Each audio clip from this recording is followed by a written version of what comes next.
ఏమని? ఏమయ్యా, పలానోళ్ళ దగ్గర 10,000 రూపాయలు తీసుకున్నావు, దేవుడు నిన్ను ఆశీర్వదించాడుగా, వాళ్ళ అప్పెందుకు తీర్చావు?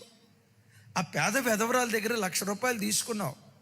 అరే 10,00,000 రూపాయలు తీసుకొని 10 సంవత్సరాలు అవుతుంది.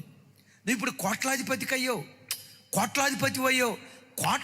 అయిన తర్వాత, ఇవ్వగలిగే సామర్థ్యం నీ దగ్గర కొన్న తర్వాత ఆ 1,00,000 రూపాయలు ఎందుకు ఆ పేద వెధవరాలకి ఇవ్వవు? తప్పు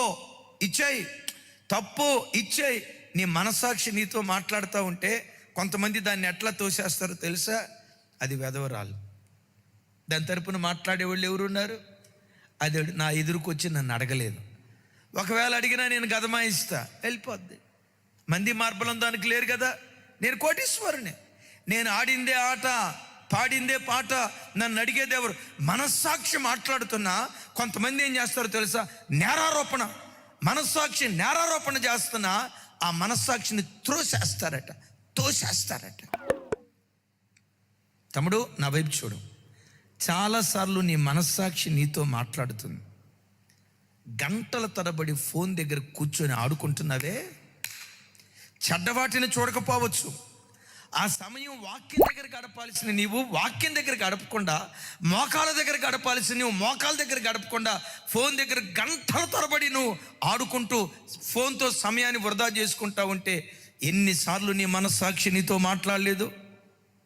ఎన్నిసార్లు నీ మనస్సాక్షి నిన్ను గద్దించలేదు? ఎన్నిసార్లు నీ మనస్సాక్షి నీ మీద నేరారోపణ చేయలేదు? ఇన్నిసార్లు గద్దించిన కొన్నిసార్లు నువ్వేం చేసావో తెలుసా? త్రోసివేసావు. అలా త్రోసివేస్తే ఏం జరిగిద్దో తెలుసా? విశ్వాస ఓడ బ్రద్దలైపోద్ది. దానికి మించి ఒంటిలో వణుకు పుట్టించే మాట ఏంటో తెలుసా? మనస్సాక్షిని పదే పదే తృణీకరించి వాత వేయబడిన స్థితిలో ఎవరైతే బ్రతుకుతారో వారినట దేవుడు, వినండి, వారినట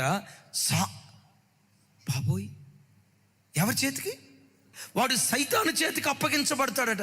ఇక సైతాను చేతికి ఒకడు అప్పగించబడ్డా, చేయకూడని నీచమైన కార్యాలు, చేయకూడని హేయమైన కార్యాలు, చేయకూడని లజ్జాకరమైన కార్యాలు, చేయకూడని అపవిత్రమైన కార్యాలు వాడు చేస్తూ వెళ్తాడు.